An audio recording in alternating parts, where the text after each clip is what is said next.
and let's begin. First, I'd like to introduce our host, our moderator tonight, DJ Palladino. He's an award-winning journalist, former arts editor of Santa Barbara Independent and Santa Barbara Magazine. He was a freelance writer for over 20 years, and these days, DJ is a producer of the Magic Lantern film series and an advisor to students-run Word magazine at UCSB. Currently, he owns the impressively minuscule Mesa bookstore. I didn't say that, your bio did, with his spouse, Diane. Welcome, DJ Palladino. Thank you, Michael. They're very nice of Chaucer's. Oh, go ahead, please. Oh, go ahead. I have to say that also he's wrote a wonderful novel, Nothing That Is Ours, that please give it a read. It's a wonderful book. Thank you. Go ahead, DJ. All right, great. It's very nice of Chaucer's folks to invite me to converse here with my old friend, Josef Woodard. And I mean longevity and age. And also to introduce his very first novel, Ladies Who Lunch, which I love. Also, it's time for a commercial here, right, Michael? Yeah. Oh, go ahead. Go ahead. I'm very grateful to the Chaucer's people also to let me plug an event that the minuscule bookstore, Mesa Bookstore, is having on Sunday from 12 to 6. Joe will be there signing copies of his book in person there and reading, as he will be this evening. And some representatives from a company called Genius Book and Media Writers, who I'm one of, will be there. And there will also be cookies, music, coffee, and books on sale. So thanks for letting me do a little commercial, and I swear, no more plugs for me. But by all means, DJ. Ladies Who Lunch was an incredible book, wouldn't you say, DJ? It was just very witty and just... It's witty. You know, it fooled me a couple of times, and I've really been living inside that world very much in the last few days. I'm sorry. Yeah. I know. I've got, let me out. Of it. I'm in this pool. So let's, there you go. So let's continue to talk about Joe like he isn't here. Okay, great. So how did you meet Joe? And yeah, get out of here, Joe. There we go. How did you meet Joe, and in what context? You know, Joe and I began doing journalism in Santa Barbara about the same time. I think really Joe was ahead of me by a few years. And I always like to tell the story that we both wrote for a newspaper that doesn't exist anymore, Nightlight magazine. On when I have it in my scrapbook on a page where I reviewed Kings of the Wild Frontier by Adam and the Ants, and Joe wrote a review of Boy by some crummy little band called U2. And I always say, he was right. He's been right all this time. He's been, But we both ended up writing. In fact, I was his editor at one time. I don't think you were ever my editor, though, when you were at the News and Review. No, I did sit in the arts editor throne for about 6 months, but you weren't around. I think I wasn't active in those months. Yeah. I was warned off from you. That's right. Yeah. No, that's not true. You became my boss. Yeah. And the most benevolent boss I ever had. Oh, that's nice to hear. I've got a little formal introduction for Joe. Would you like me to do it? I actually, it's really, really long. So I beg pardon for everybody who is here. There is a kind of a payoff to it, though. Originally from Des Moines, Iowa, the Woodard family loaded up the station wagon in 1958 and headed west to California when Joseph Woodard was 1 year old. Woodard moved to Santa Barbara, went to Cathedral Oaks, La Colina, San Marcos, SBCC, as he put it, the 2-year school on the 6-year plan, where he began doing music and gigging around from the Northwest and all over the place. He also has an official bio that's in the book that I liked all as well, and I'm going to do a little gleaning of that. Author Joseph Woodard is a veteran cultural critic who wrote for the Los Angeles Times for 25 years, has contributed Rolling Stone, Entertainment Weekly, Downbeat, and many music magazines, including a long association with the Santa Barbara Independent. To date, has published 2 books on jazz legends Charles Lloyd and Charlie Haydn. He's a musician, a guitarist, a songwriter, and the head of the Household Inc. Records label. But wait, there's more. Personal evaluation of Joseph Woodard, based mainly on our 40 years of observation and friendship, is what I called him in print 25 years ago, the hardest working unemployed person I know. At the time when I was his editor, Joe wrote 2 reviews and a column for me every week, and clean copy. Practically every arts article in the news press, reviewed art for the Los Angeles Times, and was nationally famous and award-winning for his jazz writing. And then there's the rock and roll stuff, which everybody else knows more than I do about, though I've seen his bands many times. So the punchline is, little wonder that it took him so long to write his first novel. So, do you have anything to add to your illustrious bio, Joe? A lovely wife and 2 children, Peggy, Sam, and Claire, and a dog, Harper, who has gotten more attention and hands-on love in the past year than in her entire life. Oh, because we're all home. Exactly. And we take her to every imaginable cool natural space in the county, basically. I just took her to Halama last week. Oh, nice. She was in 7th heaven. But that's pretty much it. That's enough about me. That's good. Did she have a Halama burger, or did you when you were up there? She would have loved that. One of my favorite things Next about time. going there. Don't let her hear you say that. Okay. Shh. Before we get to talking about the book, I want to invite Joe to read a passage from Ladies Who Lunch. We want to read 2 or 3 passages and talk, and then we'll turn it over to the audience for questions. Great. You ready? And I'm ready. And thanks to both of you for having me do this. I really appreciate it. Even though I'm still like a Zoom neophyte.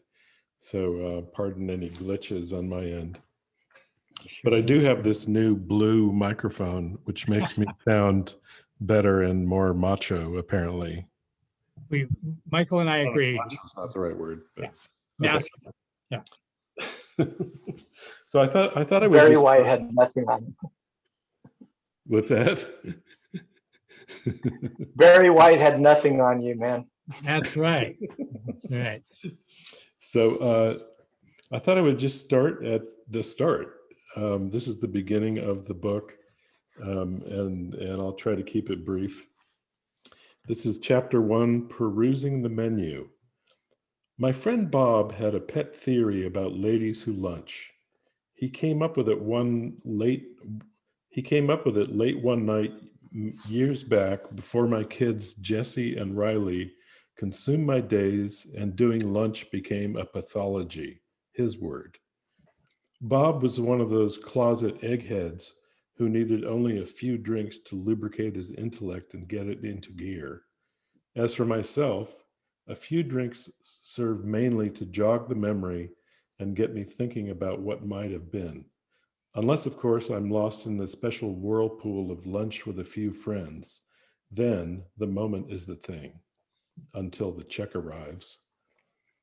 Bob, the thing I've noticed about your midday clique, these ladies who lunch, is that they glide through their worlds, gracefully or otherwise, and leave a trail of misconnections or regrets. They can be going through interpersonal trauma or psychic unraveling, but they pull themselves together, paint the face, press the blouse, look in the mirror, and say, damn it all, I'm going to lunch, and I'm going to enjoy it if it kills me.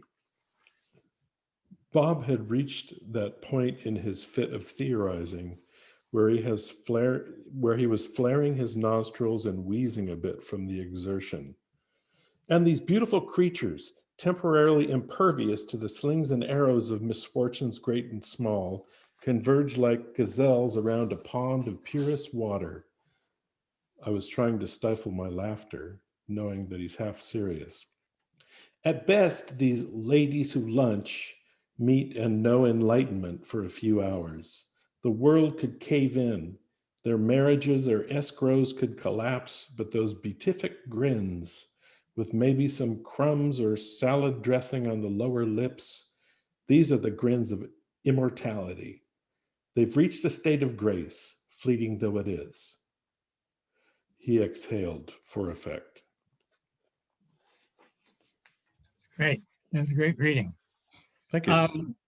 You know, the book has a lot of surprises in it and subtle, kind of unexpected turns, particularly toward the end. But the biggest surprise to me occurred on the first page, and maybe I didn't figure it out until the third page.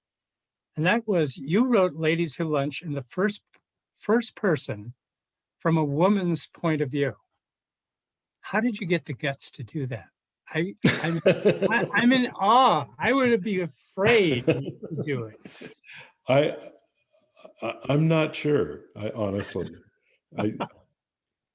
just a quick backstory to how this came about.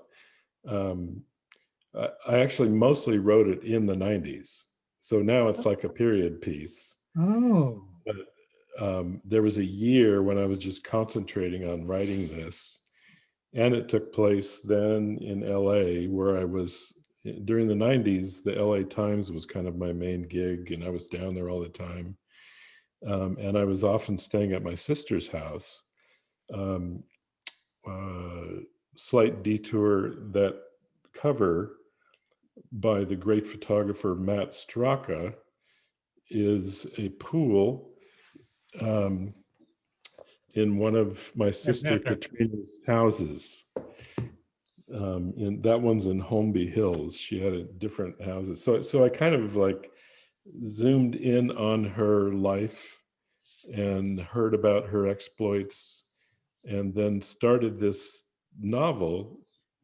And I guess but it was about her only tangentially, because pretty soon I kind of gave myself license to go off in these bizarre directions and go over the top and create silly characters. And so all of which circles back to your question, actually. I think that sort of gave me this sort of liberty to jump into a persona that was completely not who I was. And hopefully I haven't offended anyone by daring to do that. But it was all in good fun, I hope. Yeah, I don't know how did you have anybody, did Peggy read it? Did you have any women friends read the book before you put it in print? They're coming after you. Yeah, I dared not do that. So I'm very curious to see what the response will be. I think you did a remarkable job, but I'm a guy, so I don't know whether my opinion qualifies. When you say that you did a lot of weird things, and you really do, you stay with her. So the story, for people who haven't read it, and that's most everybody, concerns the up and downs in the love life of Danielle, an invisible blonde, as she's described in one place. But yeah, I think sort of a trophy wife and trophy wife wannabe or something. But one of the characters calls her that, actually. Mm-hmm. I think it's safe to say that she seems incredibly selfish at times, but there's also something absolutely fascinating about her, and you want her to succeed and everything. And someone you would like to talk to at a party. That was a long reel. Did you like her in the end? Did you enjoy Danielle? I really did. I mean, I think I've told this a few times now, that I had an agent right after I finished the book, and he was kind of high on it. He was an agent from New York, and he took it to someone, I don't know if it was Simon and Schuster, but some pretty high level. I had always imagined it would just come out on an indie press publisher, but anyway, they said, well, we liked it, but there are no sympathetic characters. And I thought, oh, well, that's a sign of success. because that's was my goal in a way. And I would counter that by saying I think Danielle is sympathetic. She's basically gets divorced in the first chapter, Right. with marinara involved, but um, we won't go into that. And then the rest of the book, she's on a search for self and trying to find her footing again. So there is a serious side to her, although she seems shallow at many moments during that trek. Right. And I mean, it's interesting as she's also, you're, clearly using her as kind of a prism through which you were looking at Los Angeles in the 1990s in particular. You're looking at a particular strata of Los Angeles. Mm-hmm. And so I think you have another reading coming up that has a little bit more to do with that, right? Oh, let's see. The next one I had marked here, The characters in the restaurant. that she interviews, right? Yes. Yeah. Yeah. So one of the things she does while she's trying to pull herself together and you know, I really think this is a feminist story. I mean, as outlandish as it is, and I think I'm crueler to the men than the women Uh, in my defense. oh, I But agree. I yeah, agree. you agree? Oh, good. Yeah. No, I caught myself saying something the other day, and I won't say who to. And I thought, oh, I sound like one of the men in Joe's books. Like, ew, what's I can't wrong with imagine that. yeah, yeah, I can't imagine that. right? Well, so maybe you're on the good side of the spectrum because some of them are kind of cool, I'm on the spectrum, wherever it is. You're on the spectrum. Well, in the process of her trying to get her life together again, she decides she wants to open a restaurant, which she does in Beverly Hills. And she's going through all the hoops and maneuvers to get that going. So this is a little scene where she's going through the process of interviewing prospective employees. Let's see. There was Buffy, the blonde charm school queen, chipper as could be. My mother always told me that I had the disposition to make people around me feel good. People always tell me that I'm bubbly and cheerful and things like that.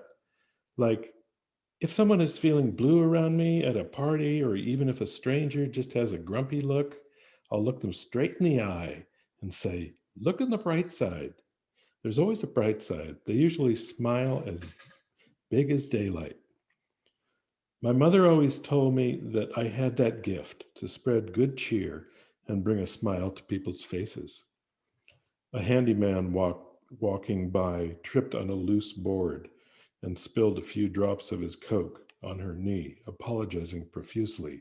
Shit, she ejaculated. Watch what you're doing, asshole. I was starting to feel queasy with unsolicited goodness. And what would your mother call that tendency? There was Raymond, the Latin lover. You asked me all these questions, he said to me in the middle of our interview. Let me ask you a question that burns inside of me. Are you happy? Is there a man that makes you happy? Do you know how the taste of happiness that I could show you? I answered him thusly. Do you know the way out? There was Emily, the grizzled veteran waitress as aspiring actress. Let's not kid each other. I'm an actress, you know. I need to make a living. I know how to do this stuff. I'm pretty and can smile when necessary to earn my tip and bring in repeat business. All that good stuff. Until my break comes. And it will, mark my words. I can sling plates around and pretend to be part of the larger purpose as needed. Capiche? Kaput. In this one, you really are kind of going wide with your satire. I mean, but a lot of it is Yeah, aimed. it's true. A lot of it is aimed at Danielle and her friends and the boyfriends who include a country western star. And I don't want to go. I don't want to give away too much. But what I do want to know is why Los Angeles? Was it because you were there and you were soaking in all this stuff, or what? What prompted you to write about LA? Yeah, well, basically, because I was there a lot, and I've been going to LA, since I was a teenager. It was like this mecca. I was 16 years old, and I went to go see Miles Davis at the Troubadour, which was like a religious experience. Um, so there was always LA beckoning a culture addict. But then when I started going down there all the time to mostly review concerts for the LA Times, I got to know all of, well, you're actually from LA, aren't Originally, you? yeah. So I like you LA. knew. Yeah. I love LA, actually. I'm playing up a lot of stereotypes in this book and trying to have fun with it. But I did get to really literally know the geography and the different neighborhoods, Brentwood versus Beverly Hills, and while I was down there all the time in the 90s. So it was kind of a natural that I just sort of chose. I keep saying LA is really an important character in this book. Yeah. Your descriptions of Beverly Hills life and where's OJ? Where did he live in? You mentioned Brentwood. Brentwood and Holmby Yeah. Hills and all those things. They're stunning. They're really great. And Mhm. there's some other things that I don't want to give away that happened in Los Angeles. I think the setting of the book, the time setting of is 1983. Is that right? 1983, 84? No, it's like I mean, 90. I'm sorry, 93, 94, right? I'm trying to actually figure it out. It was either 94 or 95. Yeah, it wasn't I spent 83. a solid year. Yeah. Was there So some kind of inciting incident that got you to, I mean, I didn't realize that you'd started this book years ago. It makes sense now that I think of it. Was there some sort of thing like, did you have an epiphany or, somebody hit you over the head with something, spill Coke on you? You said, you asshole. my sister basically hit me over the head Yeah. with the idea, and she kept pushing it. Like, why don't you write, I don't know if I mentioned her name, Katrina Leffler. She was married to Ed Leffler, Van Halen's manager. Oh, uh-huh. And she sort of was in that social swim of music and comedy, the comedy world. So she was urging me to write something, and I was interested. But as I got into it, that's when I sort of gave myself license to just let my imagination go wild. Uh-huh. I mean, Danielle is kind of a ne'er-do-well at some, but again, as we said earlier, she liked her. At one point, you end a chapter with her asking rhetorically, "Why am I the way I am?" It's so moving, because then the things that Thanks for happen. pointing that out. I think that was a key line.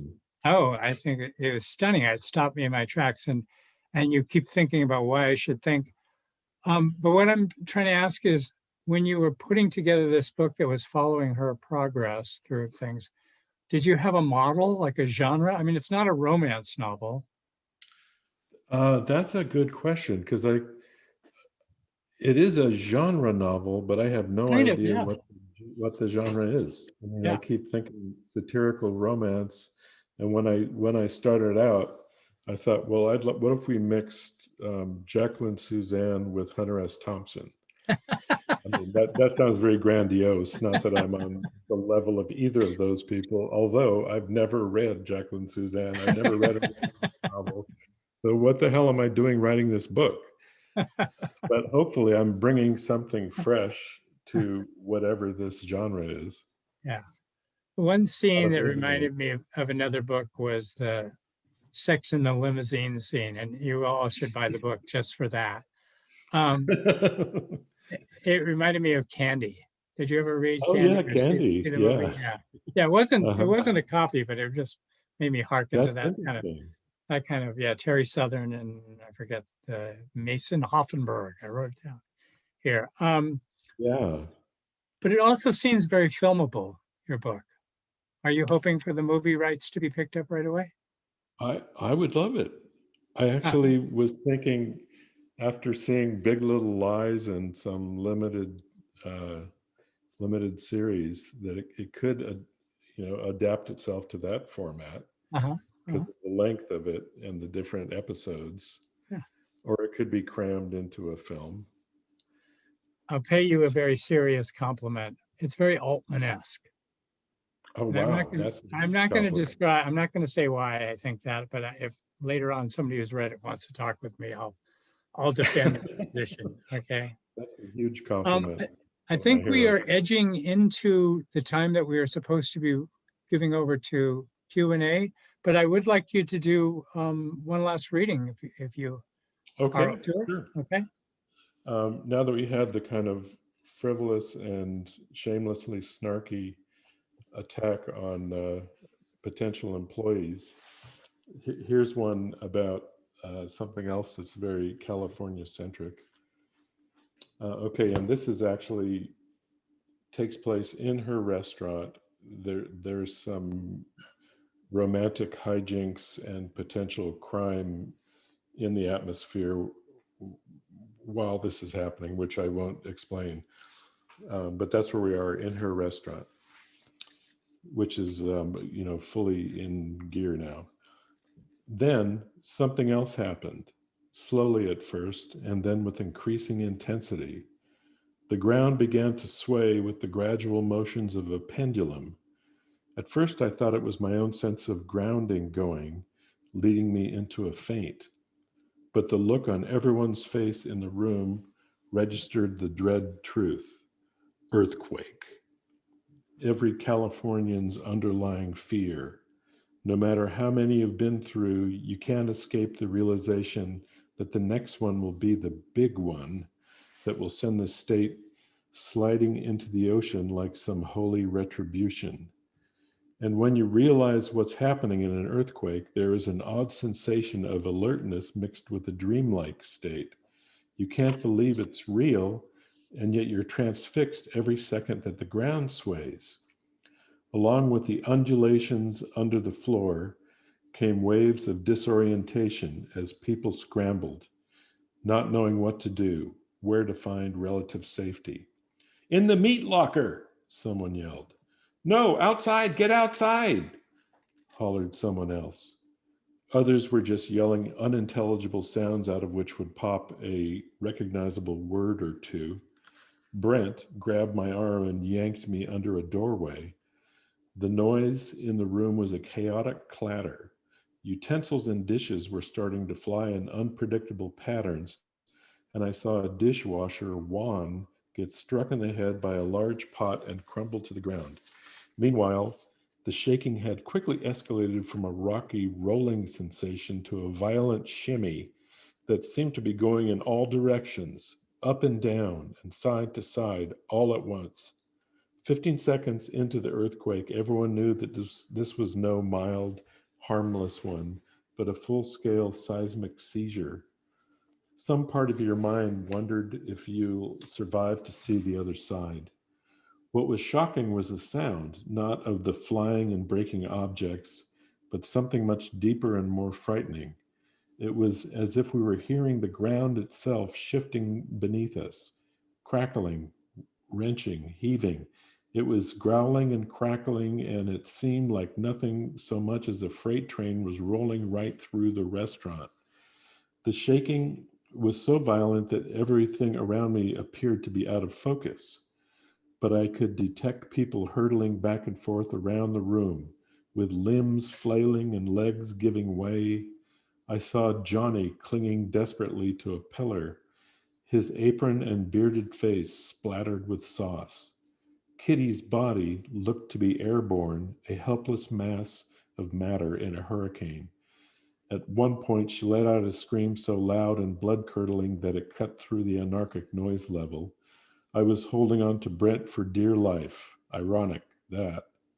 Then, after an endless 37 seconds, the shaking stopped.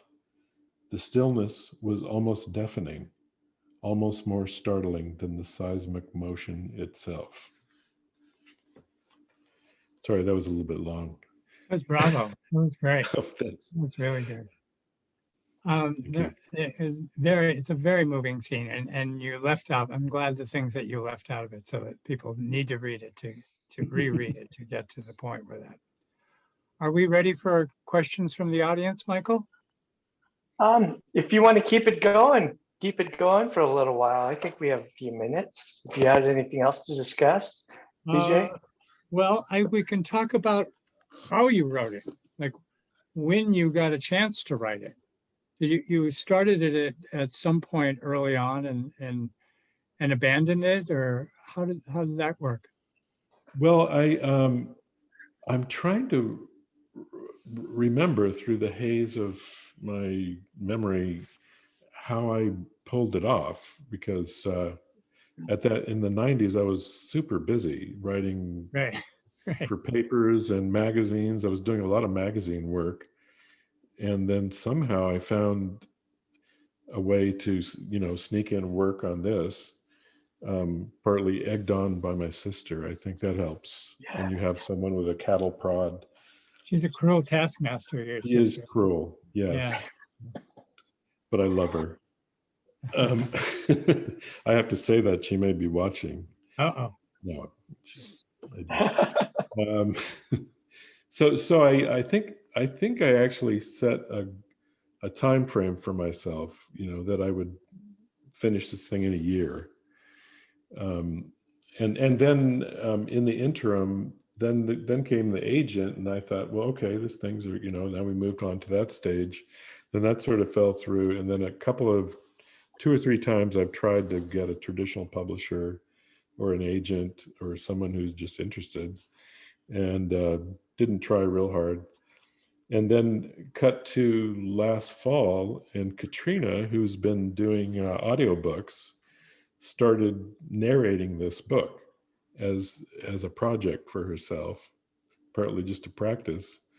And so we thought, well, let's finally just put it out ourselves, which is easier to do than ever in history. So that brings us to now. I should mention Eric Larson really helped shepherd us through, who has Studio eBooks, and I don't know what we'd have done without his help. Did you have, like, when I wrote was kind of similar. I wrote that, and I squeezed it into when I had a chance to write my first novel, and then I did get a publisher right away, and it took forever to edit. It took 2 years to edit. Really? And I was glad of it, because he was a great editor, and he would send me away with a task to do, and it wasn't the only thing I was doing, so it was fine. Did you have an editor? I don't think you did you? Not per se. I edited myself, and when I reread it last fall, after not having read it 12 years ago, my thought was, who wrote this? Yeah. I couldn't imagine me getting into all of that headspace and writing from a woman's perspective. And so, and Eric helped a bit. And I didn't have that serious editing phase that you're describing. Yeah. No, I think it's remarkable how clean and how well it flows, without having somebody there. I look back at my manuscript of my novel, and every page has something on it, nothing. And I was an editor, so I thought I knew my stuff. Apparently not when it came it's to like when I proofed it, I thought, hey, I'm a pretty good proofer. I found all these mistakes. Right. And then we hired a real proofer, Joyce Wiswell, who used to work. Joyce Wiswell. There's a blast from the past. Wow. Right. And she found like 10 times more. She's great. She was really good. So, yeah. But I was going to say, I love your book, DJ. Oh. And maybe there's some sort of crossover in terms of our satirical spin. Except that I think so. There's no hallucinogenics in my book. Oh, well, the next one you can devote to. Your next one will be hallucinogenic. My next book is about werewolves. So No. Right. Woo! Anxious to check that out. So Yeah. I actually have a question for both of you. I mean, you're Hey. both journalists and we've known each other through that phase. And I actually had to quit to work in a bookstore to get working on my book. However, you both stayed with journalism. So you're writing full time and then you're committing yourselves over like a decade or two to write these books. How are you guys able to stay so committed to your projects? After you, Joe. Well, uh, I think it's partly that I realized, well, I wrote this book and then I've written three books in the last decade. And I realized that I really enjoy the process of having a book to work on, because the rest of the time I'm just, doing this ephemeral between 50 words and 3,000 word pieces. Yeah. So I actually like having some sort of larger canvas on the side, even if I only get to it on the weekends, or deadlines. Deadlines are what make things happen mostly. Yeah. When I DJ? started Nothing That Is Ours, I had completely changed my life in a weird way. And one of the things that I did was I started getting up I used to be a night person. I started getting up crazy early in the morning, 5 o'clock, and walking. And I would walk for an hour. And when I came back, I found I was settled down enough to write. And I would write for an hour every day, and it got to be, at first it was kind of a chore. And then if I had to miss the hour, I would be mad. I would be like grumpy all day long because I didn't get my hour of writing. And then, after that hour was up, then I would work on journalism. Then I work on writing movie reviews or whatever I was doing at the time. So Joe's still doing it. I haven't done anything in a couple of years now. But Occasionally. what about the commitment level you both had? I mean, these are long-term this was a long-term project, your book, Nothing That Is Ours, DJ, and then Joe's Ladies with Lunch. I mean, it took a long time for this to develop for you guys. How were you able to keep the faith and stay committed to your projects? What was the driving force behind what you guys were doing? Was it a certain belief that this is a story I have to get out, or was it just something that I'm a writer and this is what I'm doing and I want to continue doing this? I think when I finally realized I was plunging into this thing, and that I had kind of found a groove and found a voice, once that happened, then it was a lot easier. Before that I was messing around with outlines, what could happen, what outrageous things could I navigate into.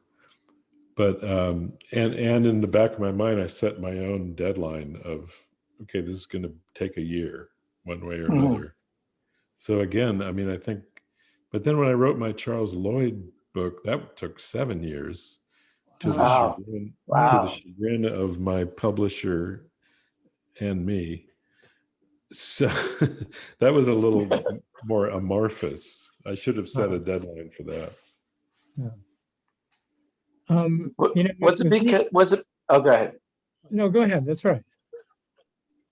Was it because, being a journalist, as we know, that you have to write fast, you have to write good, and you have to write fast. Right. But was it more of a challenge for you guys because this was a long, drawn out process?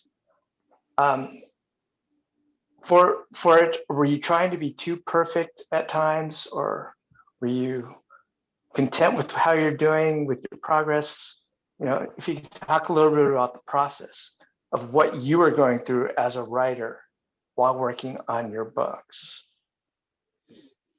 My book was kind of obsessive compulsive, I swear. Because I had a couple of false starts on books that I thought I was, and even when I wrote Nothing That Is Ours, what I originally imagined that book to be it wasn't. When I sat down and actually started writing, it became something completely different. I couldn't tell you why it did. Then once it started, that was it. I was doing it, and I wrote it, and I wrote one whole draft, and then I wrote the draft, then I changed it a lot in the second draft.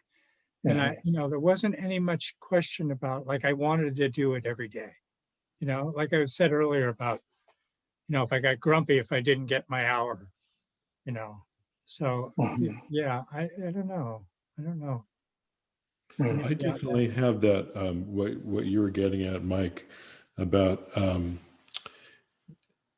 in the process of book writing, it's a completely different mindset than in journalism, especially if it's like daily paperwork where you have to crank it out.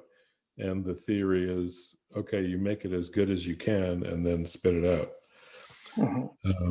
Whereas with a book, you have that kind of consciousness that it's going to last forever. Right. Yeah, there is a bit about legacy and built into it, right? Like you write articles for a magazine all the time. Hardly anybody remembers you a year after the last one you wrote. That's right. A book. Yeah. So yeah, I confess that's true. But I commend you both, because writing a book is part of you, as opposed to journalism where you're writing about the subject and you're writing for the audience, or you're writing for your own story. Like in when I covered sports, people asked, do you root for the teams? I said, no, I root for my story.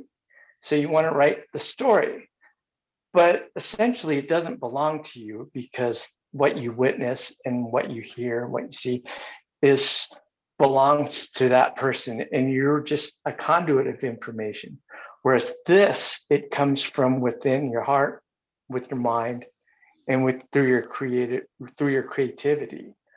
So I have to say, I commend you both for putting yourselves out there to doing that. Well, we can't wait to read your book. I know it's. I know you're working on it. I better finish. We have a few other questions, so we're going to go to that. But first, I have to say, the other thing that I like about both your writing, you're both funny guys, as most people here know, but the way that you convey humor it's a step above, and I really appreciate you, DJ, and Joe. The dream sequence, I'm not going to give it away, was probably one of my favorites.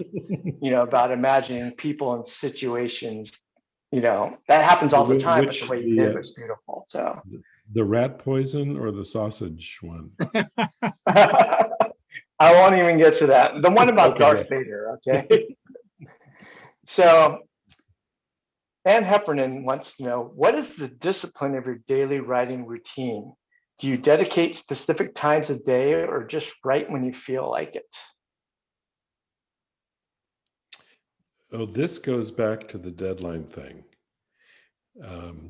Especially when I was doing a lot of daily paperwork. I mean, it would be due that night or the next morning.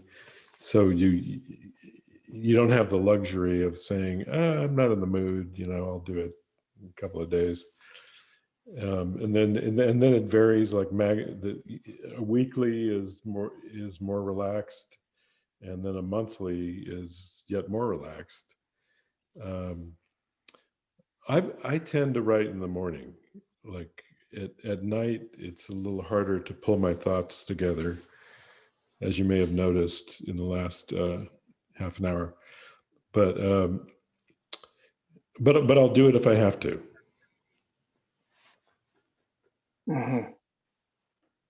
Oh, we got a message from Eric Larson, who, along with Katrina Leffler, are in the audience. So they know all your skeletons. Eric goes, thanks, Joe. Congratulations, DJ. I love nothing that is ours. So there's a plug for both of you. No, I mean, so many plugs. This is great. And Eric has been such a part of the small press world in Santa Barbara and beyond for many years. So I felt really lucky to have him, as our team captain, and occasionally a cruel coach when needed. No, he wasn't really cruel. So Kathy Schultz asked, did you have any editors or beta readers? And did you do a lot of rewriting for anyone's feedback? And did you get feedback about the woman's voice perspective and do rewriting in that regard? Sometimes editors don't see satirical like authors do, question mark. Good question. And Yeah. Just to the last point, we debated on the title and the cover whether we should say, on the cover it says a satirical taste of LA. So it's kind of like warning or preparing the reader to, I didn't want to mislead people into thinking that this was a real straight book. Mm-hmm. And no, I didn't really have beta readers or editors guiding me along the way. Maybe I should have, or maybe I was amazing, just but, bullish and wanted to charge ahead. Yeah. Mm-hmm. An anonymous attendee wanted to know, why didn't you move to LA? LA is, as DJ said, a wonderful character in your book, but they want to know why you didn't move to LA. I always assumed I would move. I grew up in Santa Barbara from age 1, and I love it to death, and I hope to die here. Hopefully not soon, but I always assumed I would move somewhere to LA or another city because I'm such a cultural addict. I love New York. I wish I could have places here and there. But then I think when the family started brewing, we just realized what better place to have a family than Santa Barbara. Plus, it's still close enough to LA that you can get down there and then get the hell out of there. So Jan wanted to know, says, hi Joe, congratulations on your novel. Thank I have you. my copy and have just started to read it. My question is this: did you take an outline? Did you have an outline, or did you just sit down and start writing and let it take on its life? I honestly can't answer that. I can't remember. I mean, I must have had an outline. I've been going through my files. It's like visiting a younger, earlier me.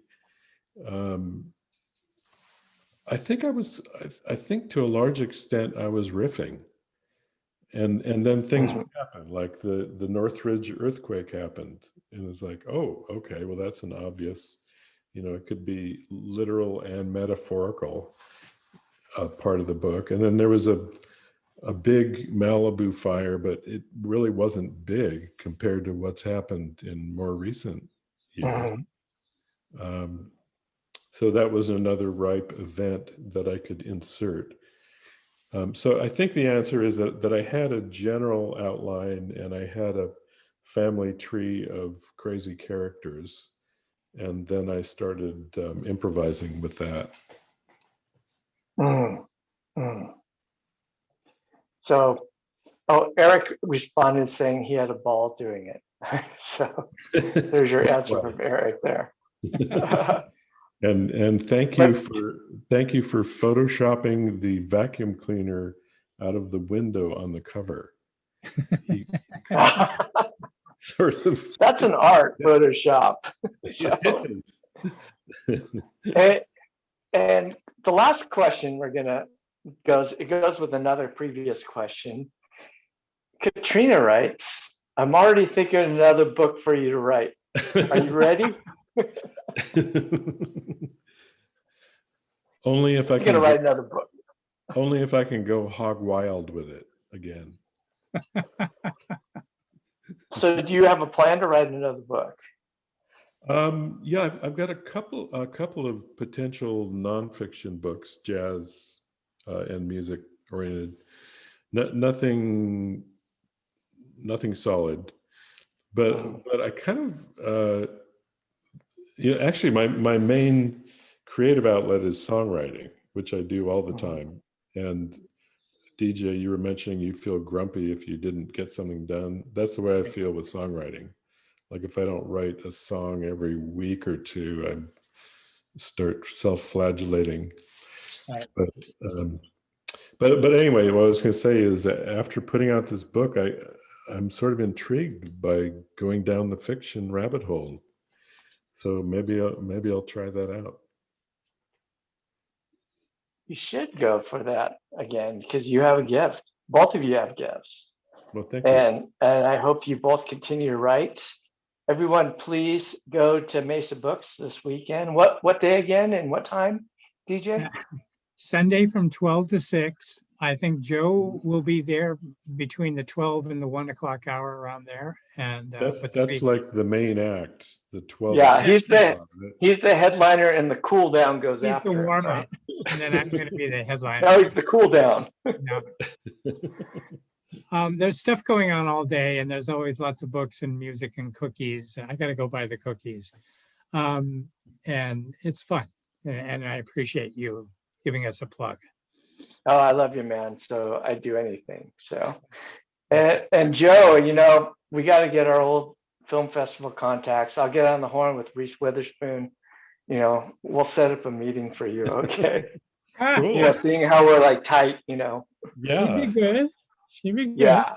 So we'll get you out there. And I thank you both for coming out and talking. This was a Thank great you. discussion. And thank you all for joining us. Please go get Ladies Who Lunch, either at Mesa Books or, of course, at Chaucer's bookstore. Thank you, everyone, and have a nice evening. Good night. Thanks a lot.